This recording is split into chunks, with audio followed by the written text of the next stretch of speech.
Liverpool 5, West Ham United 2. A really interesting game today. Massive 3 points for Liverpool. Pushes them above Chelsea. Let me sort my lighting out. Why is my lighting so dull today? Let me sort this out. Sorry, peeps. There we go. It's a bit better.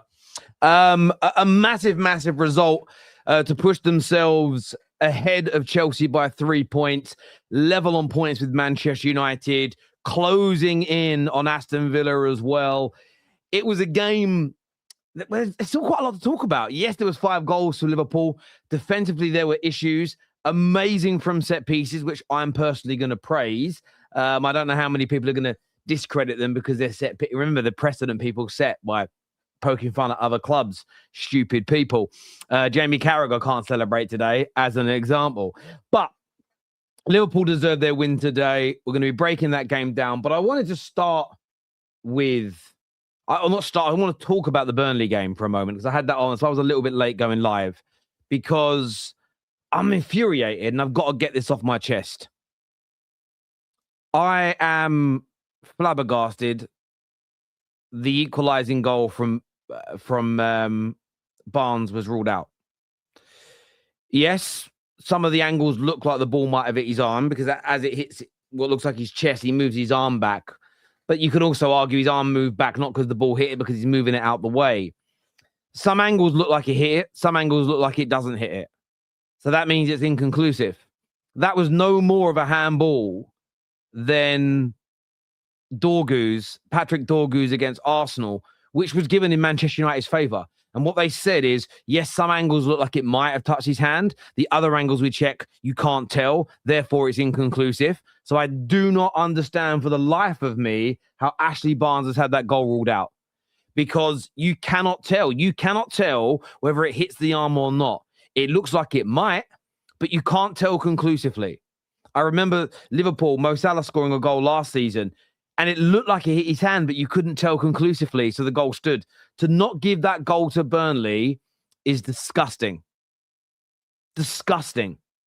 Equally, there was another one earlier on today where I saw, I don't even remember what game it was in. There's so many from these shitty refs. There was a push in the back in a game earlier today.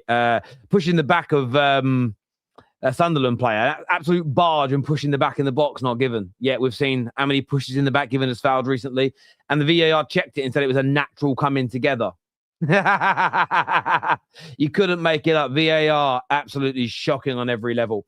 But look, back to the Liverpool game. Look, I want your views. I want your opinions on this. An interesting one. Liverpool fans don't seem over the moon with this result again, which, again, I just find a little strange, if I'm being honest with you. I find a little interesting. They just seem, it all seems a little bit meh. It all seems a little bit, and I don't know whether it's, of course they want to get into the top 4 and they want to win the trophies they're in. I really do feel like there's this feeling amongst Liverpool fans and they don't want to say it. And it's that if they're winning like this and they end up making it into the top 4, Arne Slot's going to stay next season. Do you think that's what it is? And if you're a Liverpool fan who's really happy today, welcome. But last season, if you smashed the team 5-1, just by the people requesting to come on the show, the people waiting for it to go live, you see a difference. And it just feels that there's a sort of mood around Liverpool at the moment, which is to say, I find when you guys lose, your fans, some of your fans seem a little bit more engaged. Let me know why you personally think that is. I just find it interesting. Like, I find it really, really interesting when Liverpool win. There seems to be a sort of a feeling amongst their supporters of more frustration. And says it's weird. No, I do agree with you. I find it's weird. I know it is weird. It is weird to me. Or not weird. I'm just lacking an understanding of it. Like, Liverpool fans have shown more energy and passion on these shows when they've lost games recently than when they're winning. But it was a big win today, and it was an important win today in terms of that Champions League position. What I will say, though, look, let's talk about the good elements of the game today. 5 goals were scored. I thought Frimpong, when he came on, was excellent. Brilliant from set pieces from Liverpool today. Looked dangerous all the time. I actually thought Liverpool looked quite dangerous when they attacked by and large. other than when Mo Salah was on the ball. I thought Salah had another really poor game by his standards. I know Gakpo scored, but I thought he had a poor game by his standards. But there were 5 goals scored in the match, and you can't take that away from them. Ekitike very early in the game. I loved the Van Dijk goal from the set piece. The McAllister goal was an excellent take, on the with the instep, sort of on the half, on the volley, as it were. Excellent goal. But maybe the frustration is coming from the fact that it was 11 shots conceded again and, 2 big chances conceded in the game. Maybe there is just this feeling amongst Liverpool supporters that although it's a victory and although, it's a game that that they've gone on to win, maybe there's that sense of pending doom still.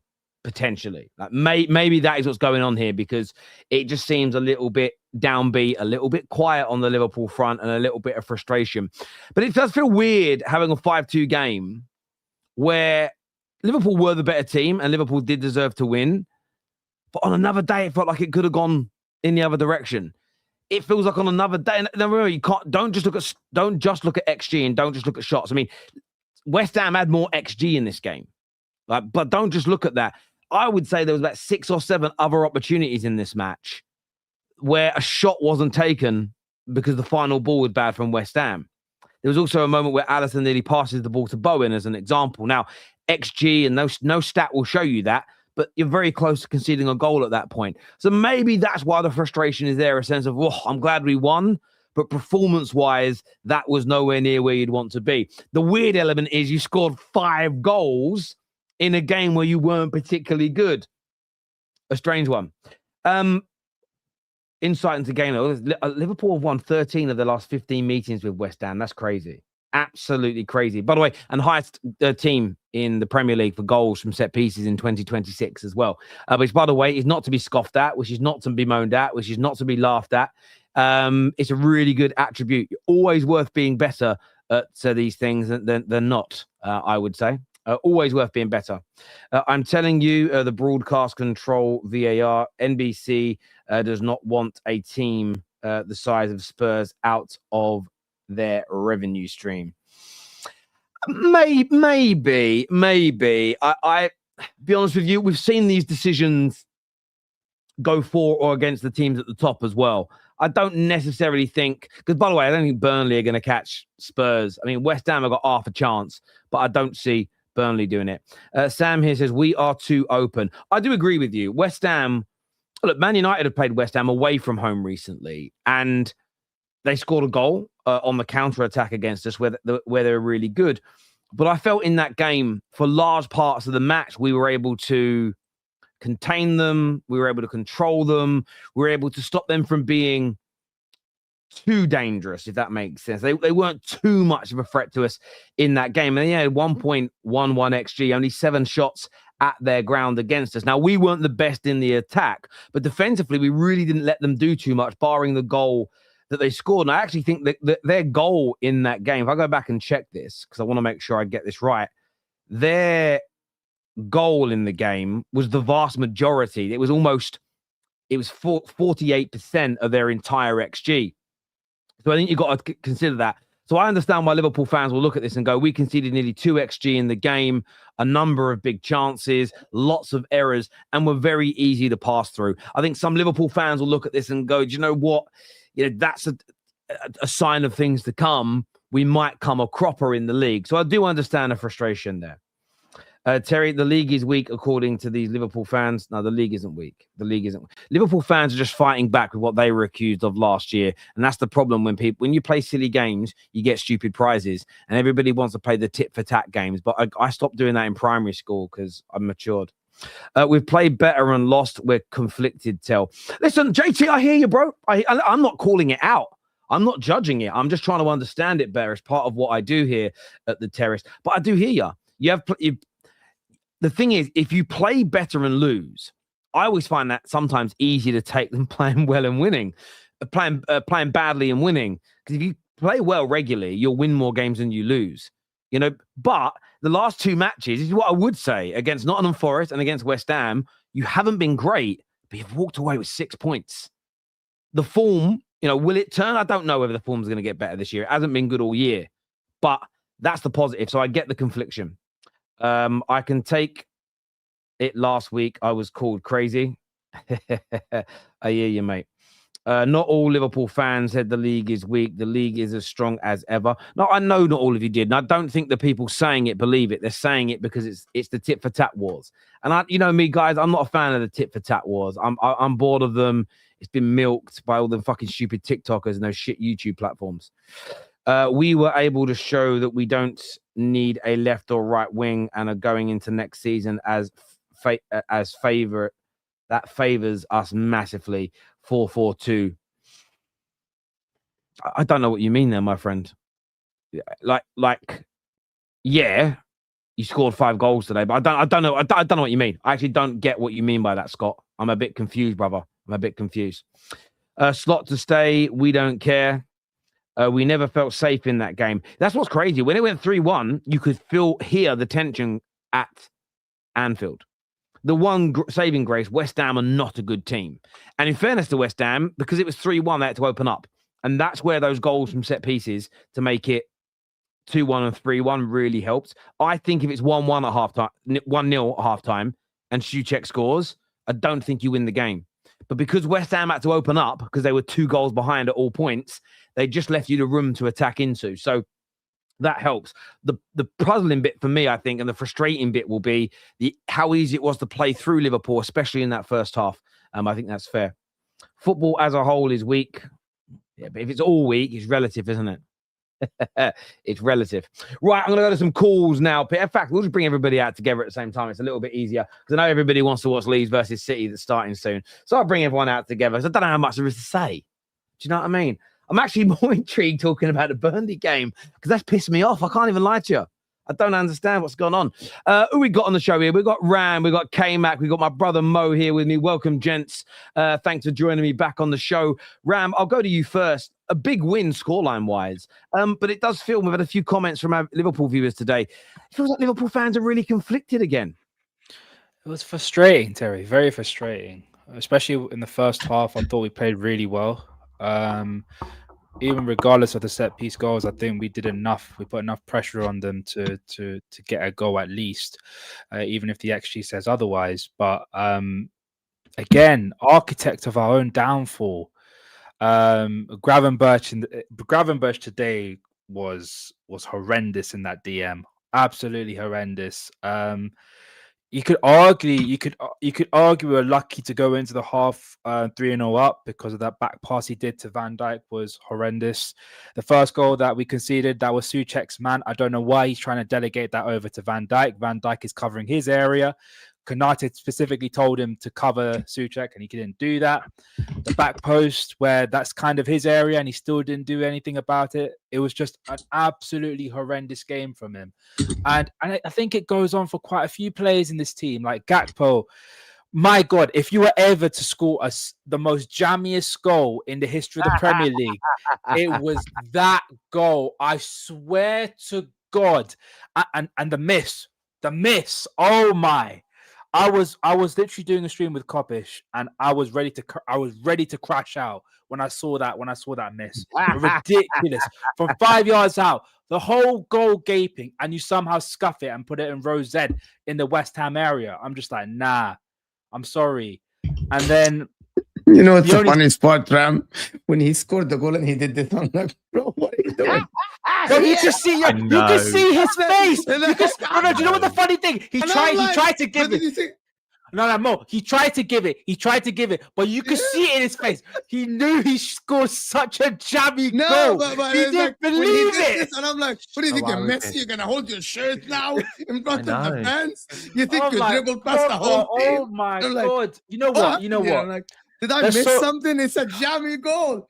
You did the same shit. No, not only that, Ram. Did you see Gravenberch when he went off?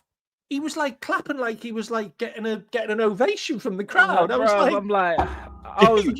at a point where I was like, just get off the pitch, bro. Get off the pitch. You're already been a hindrance to us. Those two are no, I wouldn't blame Gravenberch, bro. I wouldn't. No, I mean, for those couple of goals, Mo, tactically, and if you're on the pitch and you see the replays and the instructions that the players give on the pitch as well, you have to put a lot of blame on Gravenberch because those were the two covering areas that he was meant to cover. Look, I give him credit. The first goal that we scored, it was slightly pinball. We needed a little bit of composure from someone. He had provided that composure, played to Ekitike. Ekitike fortuitous with the deflection, but he still got his goal. Positives today. Ekitike, I thought, was really good.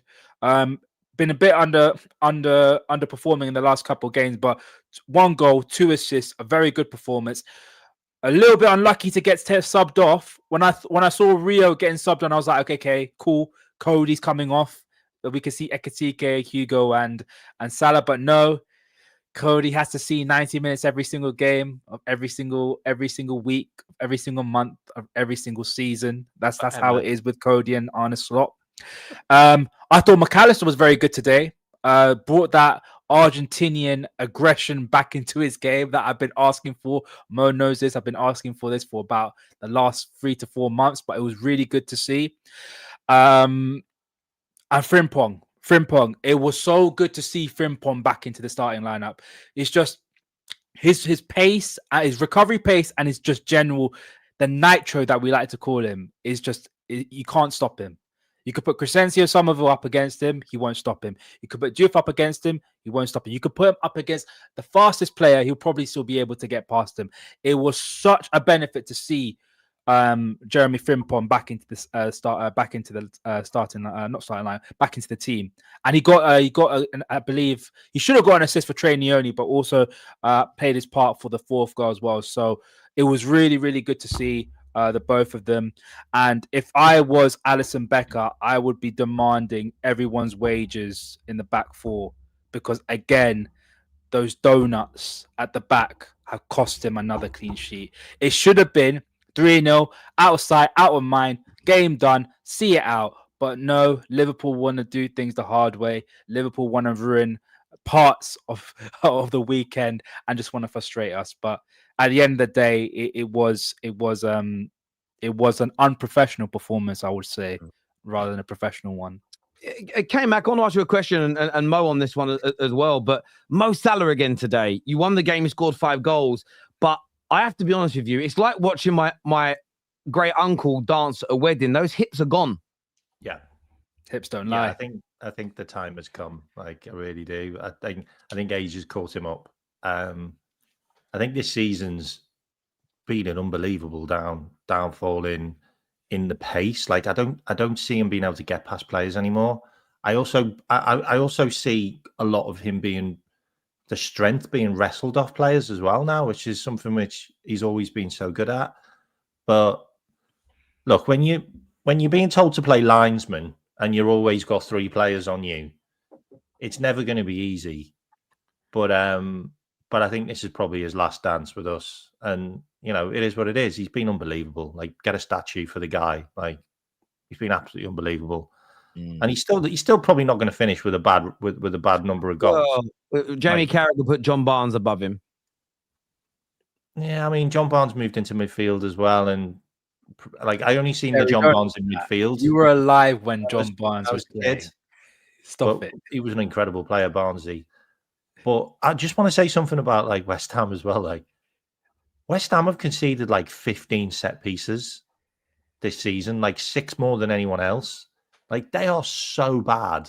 Like, we scored off 3 set pieces and 2 deflections. Like, let's just, like, I just hope we haven't had all our luck in one game for the rest of the season. Well, that's what I'm hoping. That's maybe a bit of part of that, as you say. It's, but that's also why I think. Would you say that's why there is a, Mo? Do you think that's why there's a somber feeling amongst a lot of Liverpool fans online? Because maybe in their heart of hearts, they know we're not going to score 3 set piece goals every game, and you're not going to score 2 deflected goals every game, because there was very few, barring Gakpo's, like, and even that, it was a bit of fortune. There wasn't very many clear-cut chances created. You're right. You know, the problem with this, I was thinking about exactly this. It's like, okay, Arne Slot is getting away with it. He's doing a Ten Hag. Every time he's under a little bit of pressure, he's getting the result that, and I'm sure that he's going to come out and say that, listen, we worked on this, we worked on that. I fear for Liverpool. And it's not about this season. Liverpool will get top 5 this season. They might get to a semi-final of the Champions League. They might get to a quarter-final. I fear for Liverpool for these results, similar to when Ten Hag, every time he was under pressure, he would get a result. Because I didn't think that Liverpool, the game doesn't reflect 5-2 in terms of like the play itself on the pitch. The set pieces do, the strength of the Van Dijks there, like the technicality of Ekitike might, but I don't think the plan was good. I never felt that Liverpool under control from any part. I disagree with Ram, actually. He said that the first half was good.